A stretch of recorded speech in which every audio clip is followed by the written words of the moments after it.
Friends, మీకు కూడా ఎప్పుడైనా ఇలా అనిపించిందా? లక్ష్యం ఉంది, కానీ పని చేయాలని అనిపించడం లేదు. ఎందుకు ఇలా జరుగుతుంది? దీనికి చాణక్యుడు చెప్పిన సమాధానం మీ జీవితాన్ని మార్చగలదు. Hello friends, welcome back to మన బస్ ఛానల్. మన బస్ ఛానల్ అంటే మన ఛానల్. మీకు చాణక్యుడు నీతి ఇష్టమైతే కామెంట్లో చాణక్య నీతి అని రాయండి. మరి ఆలస్యం చేయకుండా వీడియోని మొదలు పెడదాం. ఒకరోజు చంద్రగుప్తుడు తరగతి గదిలో చాలా విచారంగా కూర్చొని ఉన్నాడు. అది గమనించిన చాణక్యుడు అతని దగ్గరికి వచ్చి అడిగాడు, ఏమైంది చంద్రగుప్త, ఎందుకింత నిశ్శబ్దంగా ఉన్నావు? అప్పుడు చంద్రగుప్తుడు చెప్పాడు, గురుదేవా, ప్రతిరోజు పని చెయ్యాలని అనిపించడం లేదు. కొన్నిసార్లు లక్ష్యం ఉన్నప్పటికీ దారి కనిపించడం లేదు. లోపల నుండి శక్తి రావడం లేదు. చాణక్యుడు చిరునవ్వుతో అన్నాడు, చంద్రగుప్త, నీకు ఇలాంటి ఆలోచన వస్తే నీ లక్ష్యం బలహీనంగా ఉందని అర్థం. జీవితంలో విజయం సాధించాలంటే ఎప్పుడూ ఖాళీగా కూర్చోవద్దు. అప్పుడు చంద్రగుప్తుడు ఆశ్చర్యంగా అడిగాడు, గురుదేవా, మనిషి ఎప్పుడూ ఖాళీగా కూర్చోకుండా ఎలా ఉండగలడు? చాణక్యుడు అన్నాడు, ఇది విజయానికి సంబంధించిన ఒక గొప్ప రహస్యం. దీనిని అర్థం చేసుకున్నవారు త్వరగా విజయం సాధిస్తారు. ఈ రోజు నేను నీకు విజయానికి సంబంధించిన 7 సూత్రాలు చెబుతాను. కానీ ముందు ఒక కథ విను. ఒక చిన్న గ్రామంలో 2 గుంపులు ఉండేవి. చీమల గుంపు మరియు మిడతల గుంపు. ఎండాకాలం మొదలైంది. చీమలు ప్రతిరోజు కష్టపడి ఆహారం సేకరించుకుంటున్నాయి, భవిష్యత్తు కోసం నిల్వ చేసుకుంటున్నాయి. కానీ మిడతలు రోజు ఆడుతూ పాడుతూ సమయాన్ని వృధా చేసుకుంటూ ఉన్నాయి. ఒకరోజు చీమలు మిడతల దగ్గరికి వచ్చి, వర్షాకాలం వస్తుంది, ఇప్పుడే సిద్ధం అవ్వండి అని చెప్పాయి.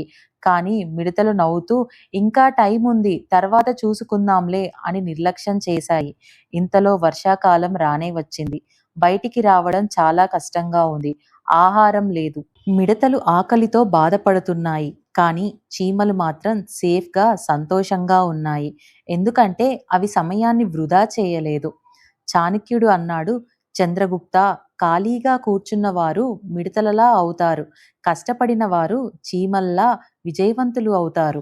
చూడు చంద్రగుప్త, ఇప్పుడు నేను నీకు విజయానికి సంబంధించిన 7 సూత్రాలు చెప్తాను.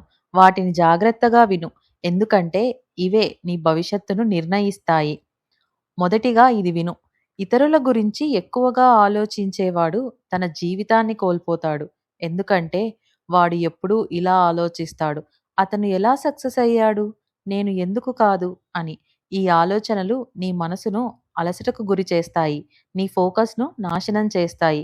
ఇది గుర్తుంచుకో, నీకు ఎప్పుడైనా ముఖ్యమైనది నీ లక్ష్యం, నీ పని, నీ పురోగతి. నువ్వు నీపై దృష్టి పెట్టినప్పుడు నీ మనసు ప్రశాంతంగా ఉంటుంది, నీ శక్తి పెరుగుతుంది.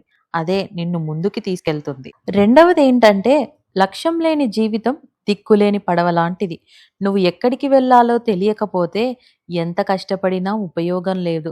ఒక లక్ష్యం ఎంచుకో, దానిపైనే నిలబడిపో. ఒకేసారి అన్నీ చెయ్యాలనుకుంటే ఏదీ సాధించలేవు. మూడవది ఏంటంటే, ప్రపంచం నిన్ను నమ్మకపోయినా పర్వాలేదు, కానీ నువ్వు నిన్ను నమ్మకపోతే ఎవరూ నిన్ను గెలిపించలేరు. ఓటమి అనేది ముగింపు కాదు, అది మార్గం చూపే సంకేతం. చంద్రగుప్త, ఇది విను. ఒక విద్యార్థిని ఊహించుకో. అతను చాలా కష్టపడి చదివాడు, కానీ పరీక్షలో ఫెయిల్ అయ్యాడు. ఆ సమయంలో అతనికి 2 మార్గాలు ఉంటాయి. నేను పనికిరాను అని వదిలేయడం, లేదా నేను ఇంకా బెటర్ అవుతాను అని మళ్ళీ ప్రయత్నించడం. విజేత ఏం చేస్తాడు? తన తప్పులను గుర్తిస్తాడు, ఇంకా బాగా సిద్ధమవుతాడు, మరలా ప్రయత్నిస్తాడు. చివరికి అతనే టాప్లో నిలుస్తాడు.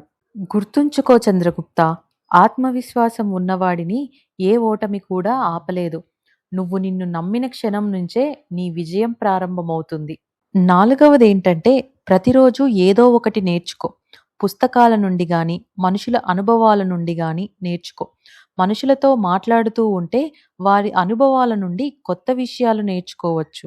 ఎందుకంటే నేర్చుకోవడం ఆగితే ఎదుగుదల కూడా ఆగిపోతుంది. చంద్రగుప్త, ఐదవది విను. మోటివేషన్ వస్తుంది పోతుంది, కానీ డిసిప్లిన్ ఉంటేనే విజయం. బద్ధకాన్ని వదిలి ఉదయాన్నే నిద్ర లేవడం, పనులన్నీ పూర్తి చేసుకోవడం, నిరంతరం కష్టపడటం, ఇవే విజయానికి నిజమైన రహస్యాలు. ఆరవది ఏంటంటే, ఎప్పుడూ ఖాళీగా కూర్చోవద్దు. ఖాళీ మనసులో నెగిటివ్ ఆలోచనలు వస్తాయి. అందుకే ఫ్రీ టైంలో కొత్త నైపుణ్యం నేర్చుకో. నీ లక్ష్యంపై పని చెయ్యి.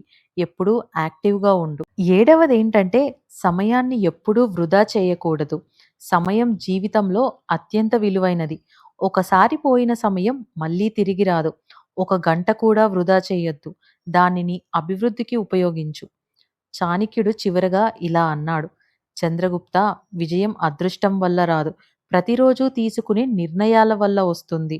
నువ్వు ఈరోజు ఎలా జీవిస్తావో అదే నీ రేపటి జీవితాన్ని నిర్ణయిస్తుంది. ఫ్రెండ్స్, ఈ వీడియో మీకు నచ్చితే లైక్ చేయండి, షేర్ చేయండి. సబ్స్క్రైబ్ చేయడం మర్చిపోవద్దు.